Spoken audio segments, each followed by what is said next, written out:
is nowhere for these books to go, so they are literally like 2 stacks there and a stack here. That's the extent of my book storage at the moment, because apparently 4 bookshelves isn't enough.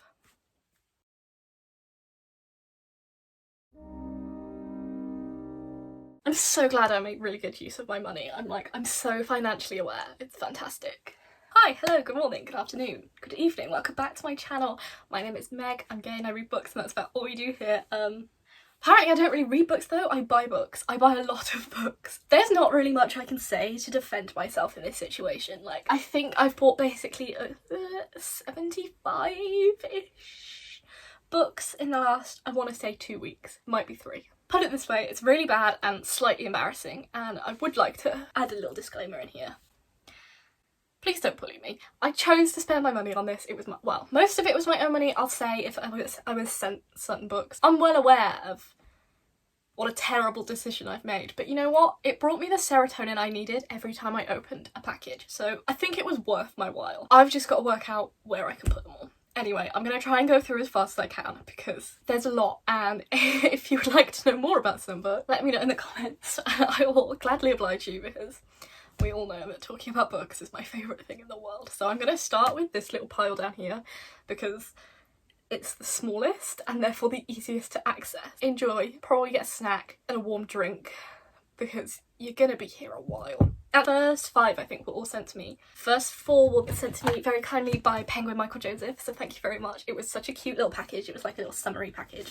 But they sent me 1,000 Boy Kisses, The Wisteria Society of Lady Scoundrels, The X-Talk, which I have actually read and really enjoyed. I read this on holiday. I think I gave it like 3.5 stars, very much enjoyed it. And also Weather Girl by Rachel Lynn Solomon, who's the same author, so I'm glad I have the next one to go on to because I found her writing style really engaging and really funny, so I'm excited. And then I also got sent The Valkyrie's Daughter by Entangled Publishing, so again, thank you very much. They also sent me a t-shirt, which I just wore in the swimming pool. I don't know if anyone else who kind of hates their body wears t-shirts to swim, but that was the best swimming t-shirt I've ever been given, so thank you very much. This looks amazing, very Thor vibes, I love Thor, so. And then on to more books I bought myself. This was actually the last big order I did. I did several big orders, so these I bought all on Amazon, and I was led in bed one night and I was like, have I got enough money? No. Am I gonna buy them anyway? Yes. You know when it's like 1 o'clock in the morning and you justify anything to yourself? That's what I did with these next books. First one is Olivia by Dorothy Strachey, which is tiny, but it's one of the like vintage red books. I'll just say this now. I sort of got addicted to buying Penguin Classics books, so literally modern classics, the vintage classics. It became problematic, and for that I don't apologise because they look so good together. They look so good. But this one I got because gay. I think it's about there's like a teacher and her student that like admires her, and it sounds perfectly up my alley, and I really want to read more classic Sapphic literature, so amazing, of course, great place to start. The next 4 books are in a slightly different vein. They're also out of order where I've lined them up, so that's embarrassing. But I have actually read all 4 of these. I read them on my Kindle, and they are the Dirty Air series by Lauren Asher. I am, of course, an F1 fanatic. I am a Lewis Hamilton and Toto Wolff lover at my heart. Like, I did enjoy these. I'm not saying I didn't enjoy them, but I do really want to go through and like tab the bits that are like inspired by real life and like bits that remind me of real drivers, and just, yeah, I feel like these would make really good rereads, so I wanted to buy them physically. Then I got The Once and Future Witches by Alex E. Harrow, which I mainly got because I love books about witches. I've had this one on my Kindle for a really long time, and I was like, if I'm going to read this, I think I'm going to need to buy a physical copy. So I did. Watch me not read this for another 5 years, but you know what? I'm glad I have it. I love witchy, atmospheric things, and as we're coming up to sort of September, October and autumn time, I think this is going to be perfect, so I think I can justify this one to myself. Thank you. Then I bought more Sapphic books because you might notice a theme. A lot of these are gay because that's what I deserve. But I got This Is How You Lose the Time, which is a like little sci-fi novella, I think, but everyone that's read this absolutely loves it. So I felt like a bad Sapphic book lover if I didn't get this and read this. And I think I'm going to take this one to uni because it doesn't look like it'll take a very long time to read, and that is always a bonus. Next I got Count Your Lucky Stars by Alexandra Bell Fleur, which I have somewhere along here, Written in the Stars, which I read for one of my 24-hour readathons. I loved it, so of course I had to buy. I think this is the third one. I have the second one in the mail on the way, but it didn't come in time for me to film this video because I have to start packing for uni or it's going to be an absolute nightmare. So the second one is Hang the Moon, which I've also bought, but is not going to turn up until I'm at uni. And yeah, more Sapphic romance because that's what I deserve and I need in my life. So I think this is their second chance romance. It does look like that. Will this be their second chance at first love? Oh. Although I do get a bit of a hang up now when I read Sapphic romances because I'm like, why, God, why is this not happening to me? Why? So maybe I need to put this off until I finally find myself a girlfriend. Maybe, I don't know, but oh fuck, I've left some downstairs. Oh my God. Oh well, success! I found the rest of the books, which means that I can show you that I bought both of the Gearbreakers books in, I guess it's the Gearbreakers duology by Zoe Hannah Mikuta. I'm still out of breath from walking upstairs with those books. Jesus Christ, Meg, get fit. Okay, we're back. My dad's shouting, but we move. I think this is blurred by Nina Varela, so I think it's Sapphic sci-fi, and if it's anything like Cry's War, which is also Sapphic sci-fi, I will absolutely adore it because that book is fantastic. Next was another impulse buy. I was like, you know what, I'm just buying all the books I want, so what is there that looks good? And I chose If You Still Recognise Me by Cynthia So, which has holographic writing on it. Fantastic. I think this might also be gay, but I might have made that up. No, it's gay. Elsie has a crush on Ada, so gay. Moving on, as you can see, Penguin Modern Classic. It became a genuine addiction and I would just scroll through Book Talk to see people's favourites so that I could buy them. This is one I found on there, which is Lolly Willows by Sylvia Townsend Warner. I'm pretty sure this is about a woman who rejects society to follow her calling for witchcraft, which, fantastic. I love witchy books and anything with that sort of witchy atmosphere. It fits in with my lovely new Penguin Modern Classics collection that I suddenly have found myself having. But honestly, it just sounds like something I could probably relate to in rejecting all of normal life and going and becoming a witch, which I want to do, but unfortunately right now it's not available to me, so I will read this instead. And then we have another vintage with classics, which is The Master and Margarita by Mikhail Bulgakov. I've just seen The Master and Margarita everywhere. I will eventually read this. I am very interested in starting Russian literature. I think this is quite like hallucinogenic and quite reflective of Russian society at the time, so it was published. So the English translation was in 1967, so I think we're looking at communist Russia, sort of Cold War Russia, which should be really interesting. And yeah, just from the cover you can kind of see it's kind of lucid, and I'm into that. I got The Coldest Touch by Isabel Sterling, who wrote These Witches Don't Burn, and the sequel, whatever the sequel was called, which I absolutely loved. I also read that in a 24-hour readathon, and I have been meaning to buy this one for a really long time. So I think it is more Sapphic witches. No, this is Sapphic vampires. Excuse me. Sapphic vampires. I've never read Sapphic vampires and that sounds genuinely incredible. Oh, I should have known from the cover because she has blood dripping off her hand. And then I also got the sequel. Oh my god, I didn't realise how shiny this cover was. I got the sequel to The Infinity Courts by Akemi Dawn Bowman, which is the Genesis War. So I read The Infinity Courts quite a while ago. I think when I read this, I'll probably need to reread that, but it's about basically where like human consciousness goes to the afterlife. But it's almost video game-esque, and it's all like corrupt. And yeah, did it give me an existential breakdown? Almost. Did I buy the sequel anyway? Yes, I did. The next Penguin Modern Classic is Nausea by Jean-Paul Sartre. I want to say Sartre. I don't know, my French is not very good.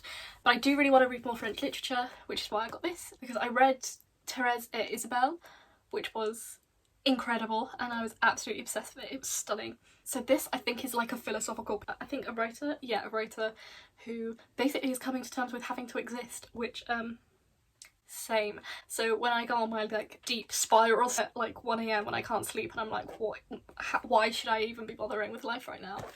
This is perfect for that. I'll just annotate this instead. And then this hunk is Ordinary Monsters by J.M. Myro. Everyone I saw on Book Talk was getting ARCs of this, and I'm still too scared to email publishers for ARCs, so I just waited and bought the hardcover when I could afford it. This is huge. Do I know what it's about? No. Did it look incredible? So I bought it anyway? Yes. An electrifying Victorian world. That is promising. I love like steampunky Victorian industrial stuff. I don't know if that's what this is, but it looked amazing and I was not going to pass up on it. So it is now in my hands. So these next books all also came from either Amazon or Book Depository, wherever I could find the edition I wanted. And they were like the first books I ordered when I got paid. I was like, I want to treat myself, so I'm gonna buy books. And I bought basically every book I had been planning to buy or wanted to buy in the last sort of 6 months. That's why there's so many. But yeah, this is a part of that big order, which I do not want to talk about how much I spent on it, because I will get slapped on r/book, circle jerk and bullied. So I will just start, I guess, from the top of this page. A lot of these, you will realise, Sapphic.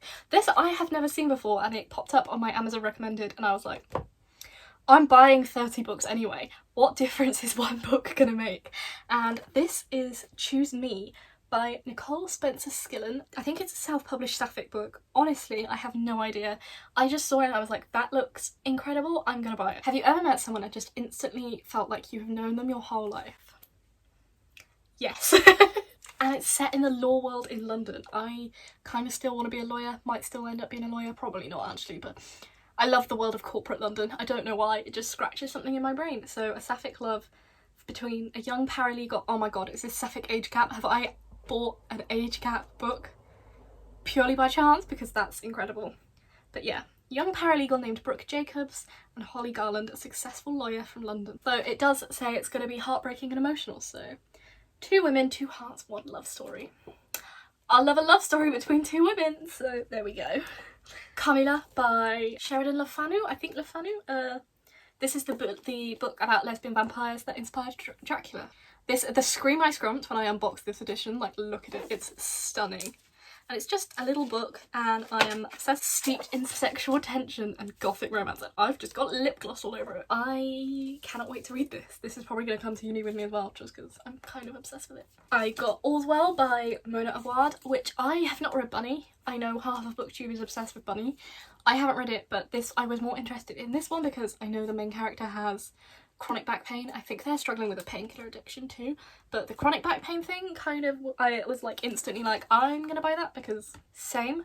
I think it's gonna be really interesting and probably quite cathartic to read someone else's interpretation and view on that. And yeah, I'm pretty sure that they're a drama teacher who wants to put on a play of Shakespeare's All's Well That Ends Well, and I don't want to know more than that. I'm just very intrigued. And I think if I like this one, I'll probably end up buying Bunny, but the cover is stunning, so how could you say no to that? You couldn't. If you've watched like my first video on my channel, you know I absolutely adored One Last Stop. One of my favourite books last year, but I absolutely hated Red, White and Royal Blue, so I feel like this is going to be the tiebreaker between if I love Casey McQuiston or not, and that's I Kissed Shara Wheeler. I just know this is a YA Sapphic book. It was everywhere, I was really excited to buy it, so I bought it. Then I got the next Tara Maffey book, so I've read all the Shatter Me books. I love them. Well, I love the first 3. Oh! I did not know she was a printed hardcover. Look at her. Cute. I wanted to read her next series, so again, I picked this up. I finally got it. It's been out for ages. I don't read very much YA fantasy anymore, and I really want to get back into it because there's something so nostalgic and comforting about it, and I feel like this, although I'm not gonna lie, this might be adult.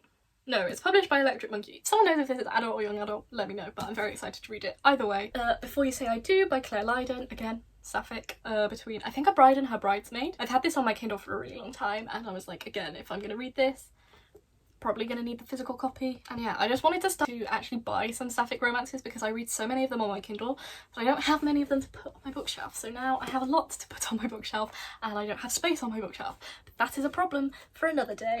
I finally bought Vow of Thieves, which I bought Dance. Is it Dance of Thieves? What's it called? Yeah, Dance of Thieves is the first book in this duology by Mary E. Pearson. I have this weird obsessive thing in my head. If I know all the books are published in a series, or I can't read the first one until I have all of them accessible and within my reach, which is really bad. You're like, Meg, what if you hate the book? Then you'll have wasted all your money. I know, but my brain doesn't work well. That's just the end of it. So I got this so I can finally read the first book, I guess.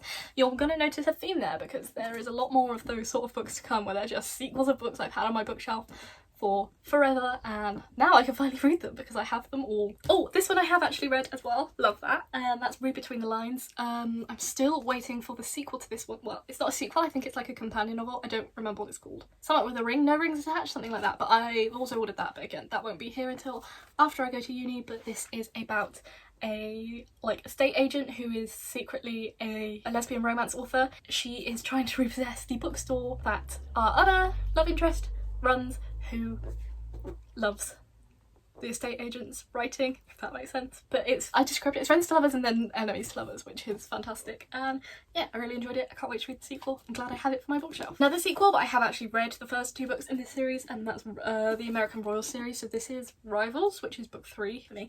This one I am mildly annoyed about though, because I'm very glad that it's a very floppy paperback, but it doesn't match with my other 2 books in this series because I can't find a UK published version anywhere. But I love the first 2 books in this series. They're just so gossipy and like rich people drama, and I kind of love books about royalty, even though I'm not a royalist. Living in the UK at the moment is a very interesting state of affairs, let me tell you, about if America had a royal family and all the drama they go through. So I also went through a bit of a buying spree because I really want to get into poetry.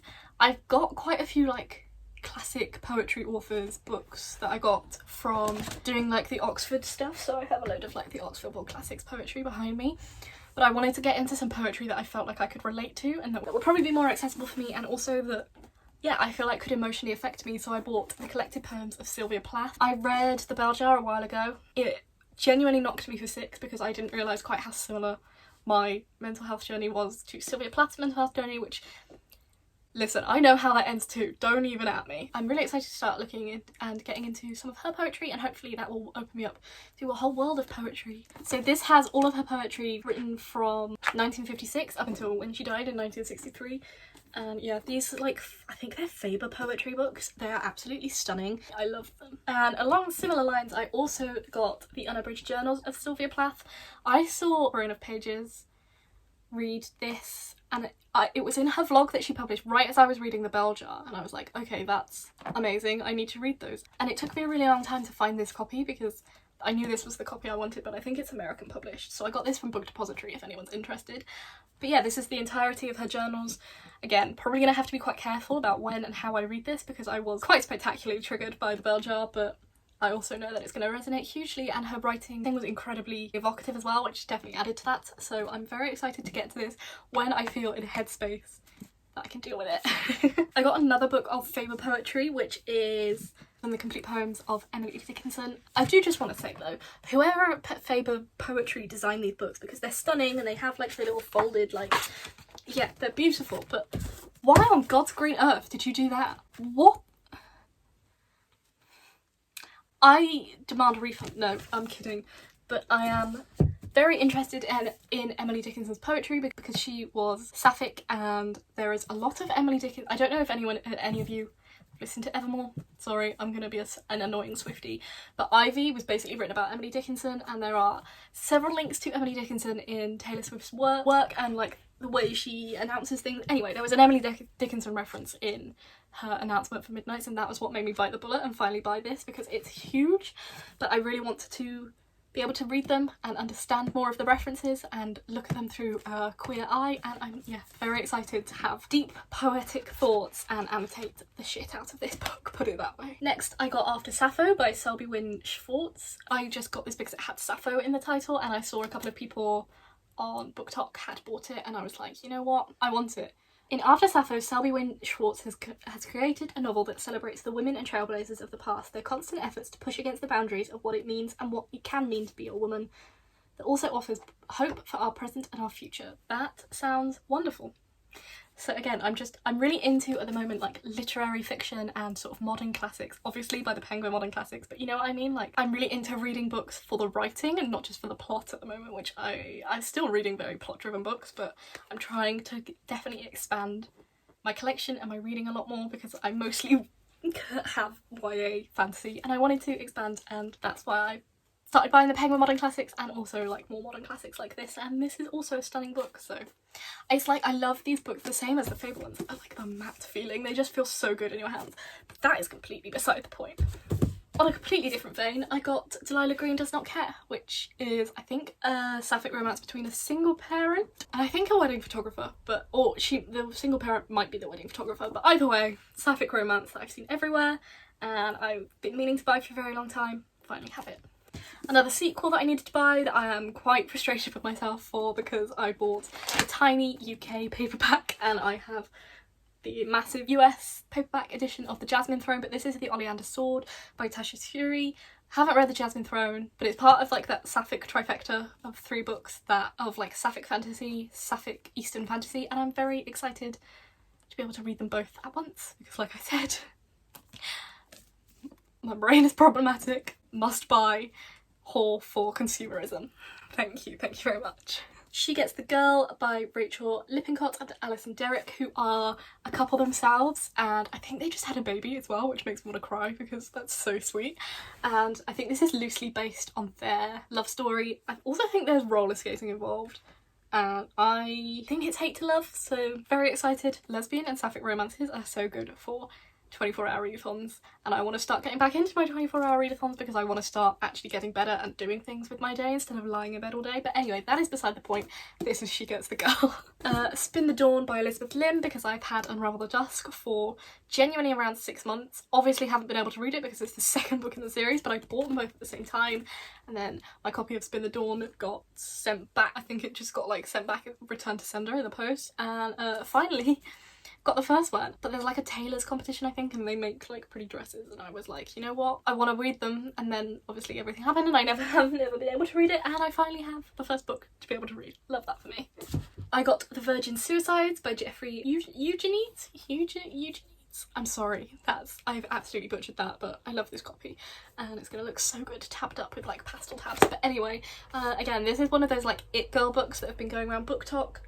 Obviously it's not a Book Talk book. I hate that when people are like, Pride and Prejudice, the Book Talk book. Like, obviously people read this far before Book Talk and loved it before Book Talk, but that's how I found out about this, and I am excited to read it. A Lesson in Vengeance by Victoria Lee, which I have been trying to find for so long, but it was published in the US and not the UK, and not available on Book Depository, but I finally have a copy, and this is like witchy dark academia. That's all I needed to know. I was like, get in my basket. I got From Lukov with Love by Mariana Zapata. I kind of made a pact to myself that I was never going to read a Mariana Zapata book. I don't know why, I just always felt like they weren't for me, but then I realised this is about skating, and I am a sucker for a skating book because I love figure skating. It was one of my first loves, was watching figure skating. I don't figure skate, I would like that known. I just watch it. But yeah, a slow burn figure skating romance. I was like, I can't say no to that, so I'm gonna kind of hope I don't like it because then I won't have to buy the rest of her books. But you know, that's kind of mean, so. Another sequel I got is The Liar's Knot by M.A. Carrick. Again, accidentally bought the tiny UK paperback instead of the massive US paperback, so I've now got to live with this on my shelves. Kill me. But now I can finally read the first one. Love that for me. I had to wait to buy these books because I've been collecting them in these white editions that are like the paperbacks. So I got Rhythm of War Part 1 and 2. Have I read any of the Stormlight Archive?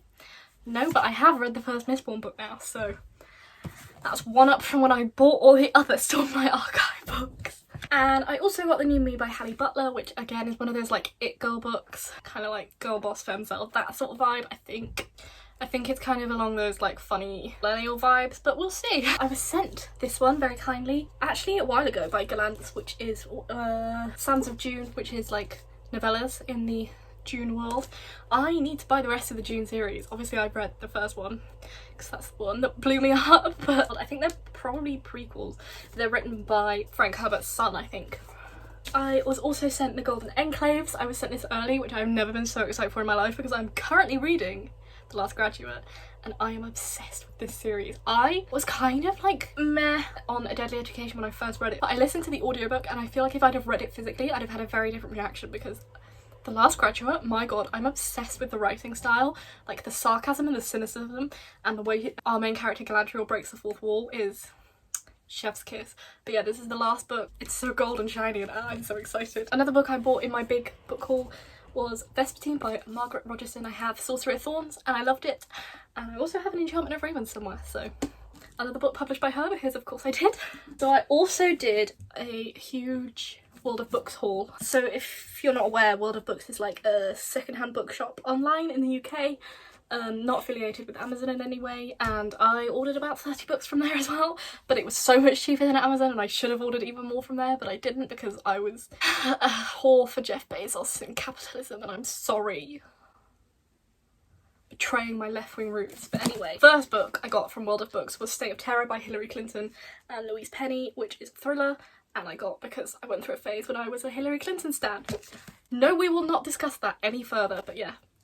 I had to get this to like complete the collection. I am really intrigued by thrillers about terrorism, and actually non-fiction about terrorism as well, because that's why I'm doing my degree.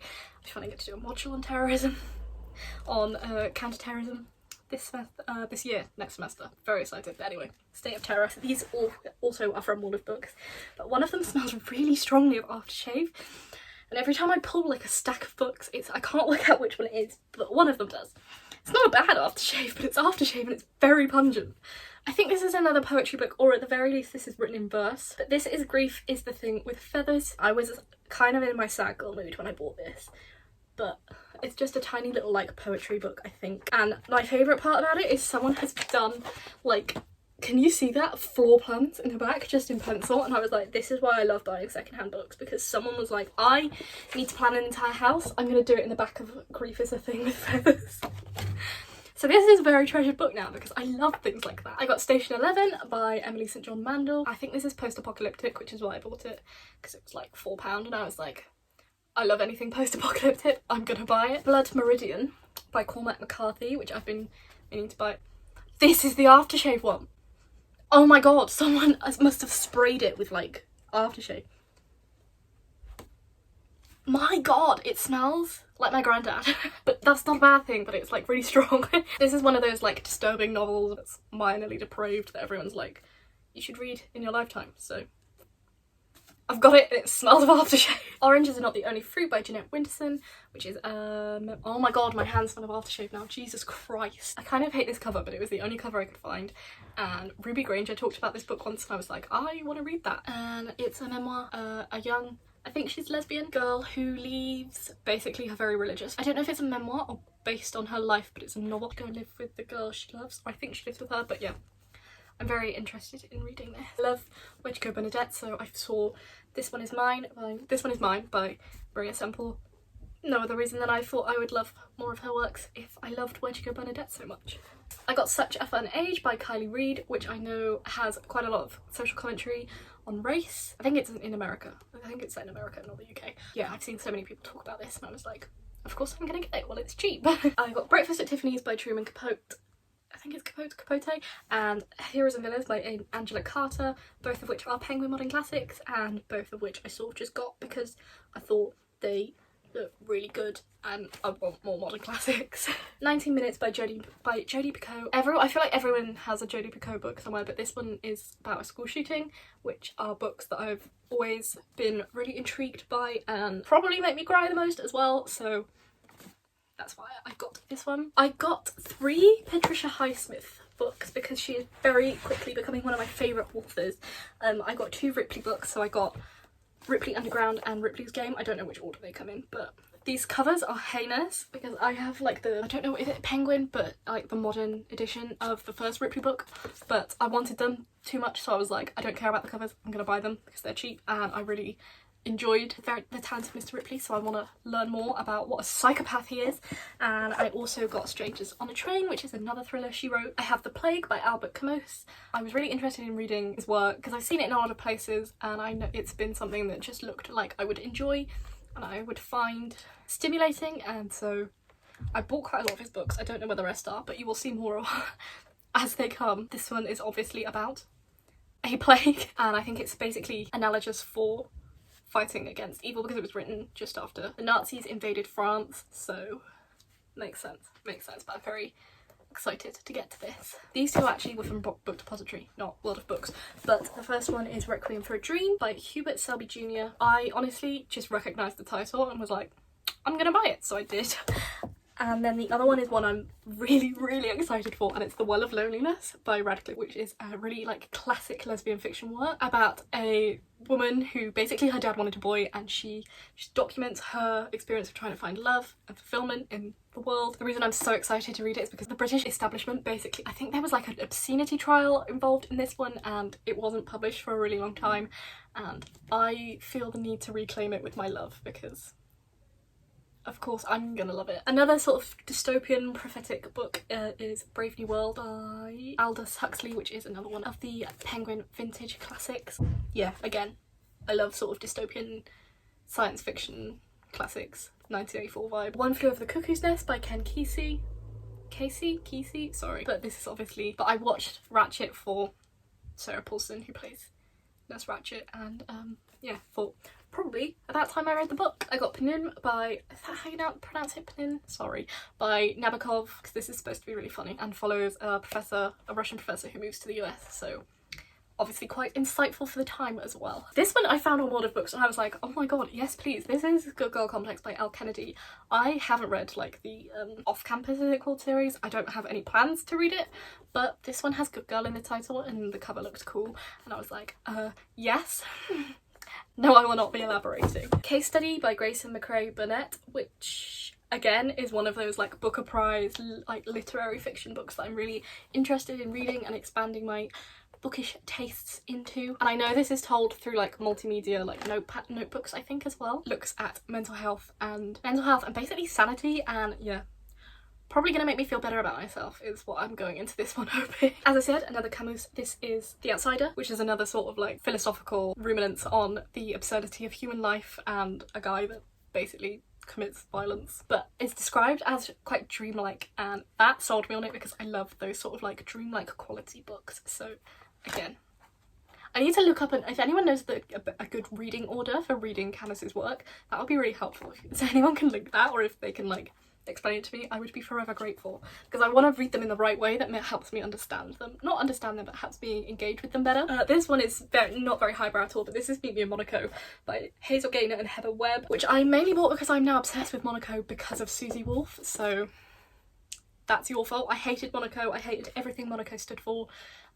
Tax haven. Now I want to live there purely because of Susie Wolff, and I want to be rich and marry a trophy husband, but I can't do that because that would betray all of my own principles, so I'm going to read about it instead.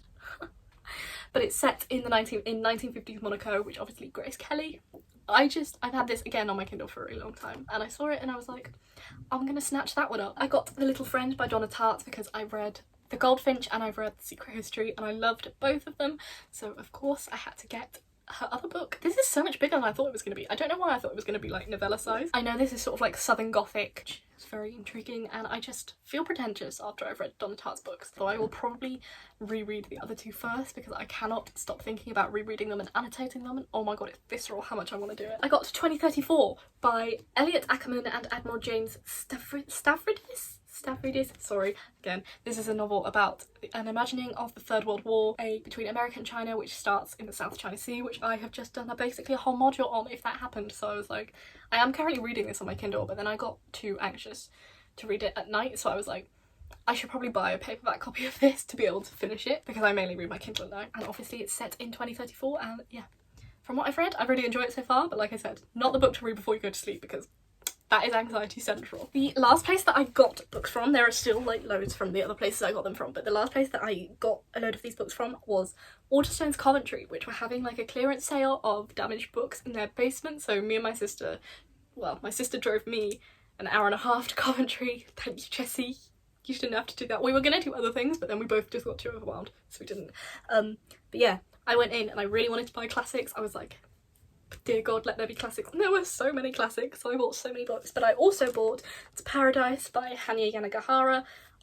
This is a Waterstones exclusive. I don't know what it means. I don't know what about it is exclusive, but it was only £8, down from like £20, so I'm not going to say no to that. I've read A Little Life. I loved A Little Life. It was traumatic, but I'm very excited to read more Hanya Yanagihara, and I finally got my hands on this. So from that Waterstones, I also got Selected Poems by William Blake, because like I said, I want to get into poetry. William Blake is a good place to start for romanticism. I'm pretty sure he's almost started romanticism. Yes, sowed the seeds for romanticism with his innovative poems concerning faith and the visions that inspired him throughout his life. So sounds like the kind of poetry that will make me feel all warm and gooey inside, which is what good writing does to me. Sorry. I also got 2 Oxford Wills classics, because I obviously have a huge collection of these now. There is a video of me unboxing a whole load of them.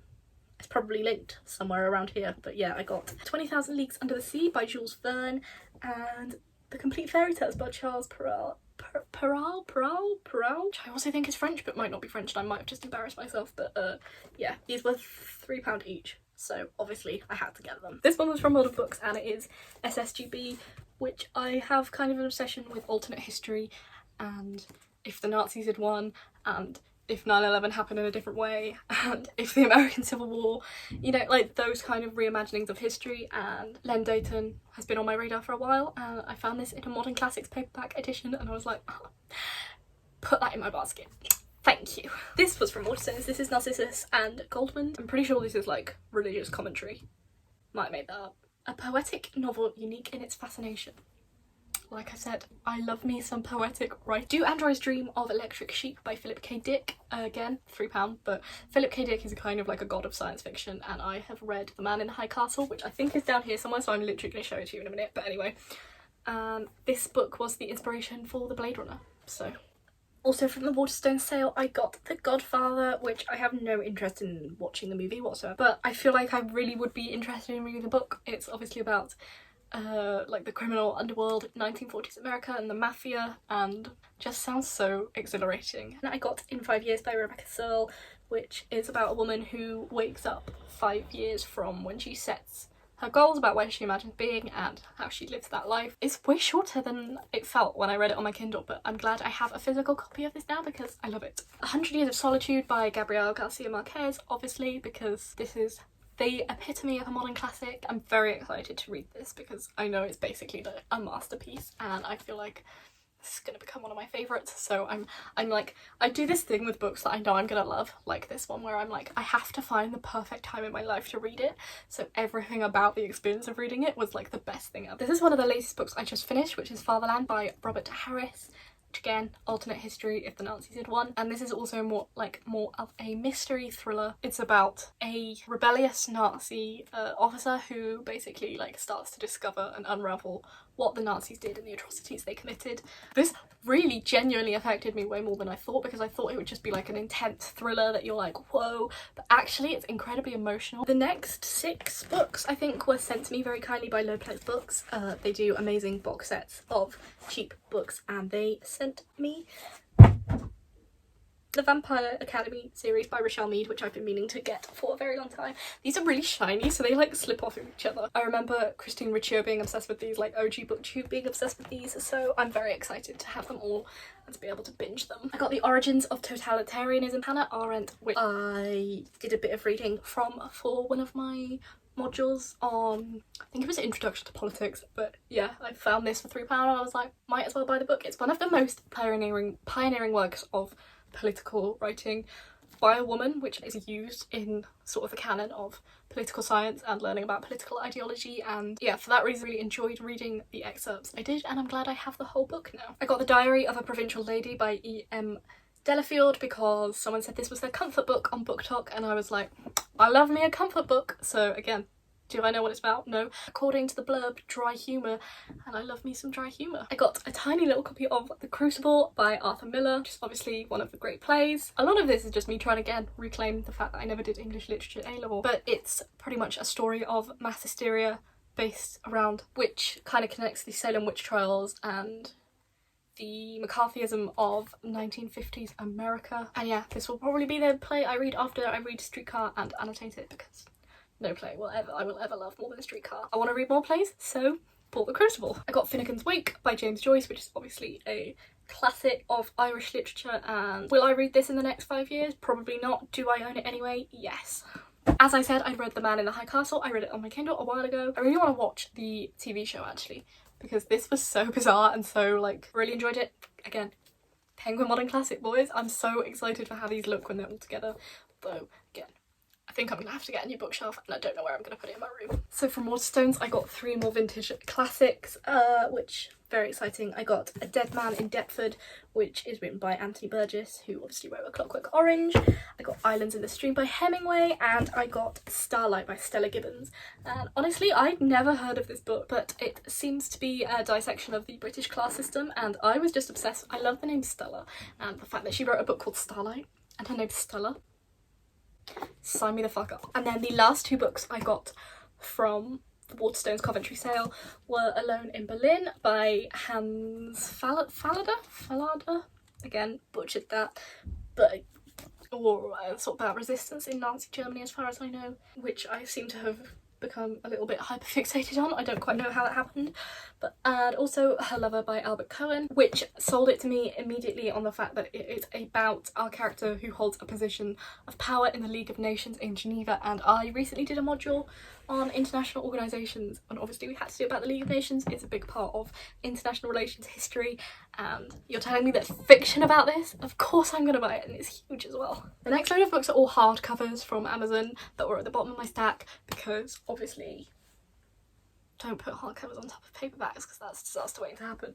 But the first one is This Hollow Heart by Mary Woodkowski, which I again haven't read the first book, which is The Midnight Lie, I think, but this is Sapphic fantasy, so I had to buy the second book, of course. I got The Book of Night by Holly Black, which I have seen incredibly mixed reviews about. Some people loved it and some people hated it. It is Holly Black's adult, I think, a first adult fantasy, but I love the whimsical world Holly Black can weave, so I'm very excited to try this out and see what I think. This is probably the one I was most excited for, and probably why I even did all these orders was because I wanted to buy Miss Rule by Heather Walter. I'm so excited to finally read this because this is the sequel to Malice, which is sort of a Sleeping Beauty Sapphic retelling. It was so good, one of my favourite books I read last year. The ending was a huge cliffhanger, so I can finally know how this duology ends. I also got Our Violent Ends, which again, another sequel. Are you sensing a theme here? I'm sensing a theme to These Violent Delights, which is like a Romeo and Juliet retelling set in Shanghai in the 1920s. Magical, enemies to lovers. Don't really remember much about Our Violent Delights. If I'm gonna when I read this, I'm probably gonna have to reread These Violent Delights, which I'm not mad about because I do remember enjoying it. I just don't remember any of it. I got Machines Like Me by Ian McEwan, who wrote Atonement. I think this is alternate history as well, because I think this is Britain has lost the Falklands War. Margaret Thatcher battles Tony Benn for power and Alan Turing achieves a breakthrough in artificial intelligence.